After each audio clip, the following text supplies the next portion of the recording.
সবার সাথে আসতে। আরে কি বলবো, প্রথমে বলেছিলাম ঘোড়া বলা প্রাণী যেগুলো সাওয়ার আছে, আর একটা ঘোড়ার উপরে কিন্তু সাওয়ার নেই।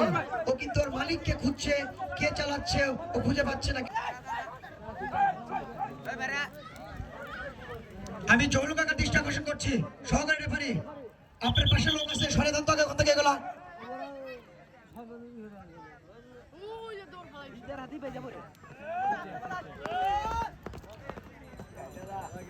এরপরে যে ঘোড়া প্রতিযোগিতায় অংশগ্রহণ করবে তার নাম আমি তালিকা যাচ্ছি।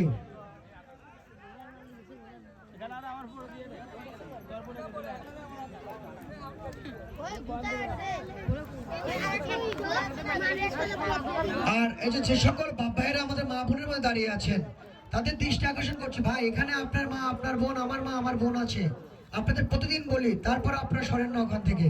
দয়া করে সকল বাপ ভাইরা এই যে রাস্তার মধ্যে দাঁড়া আছেন, আপনারা একটু এদিকে আসেন, পর্যাপ্ত জায়গা আসতে, বা রাস্তার ওই সাইডে জায়গা আসতে।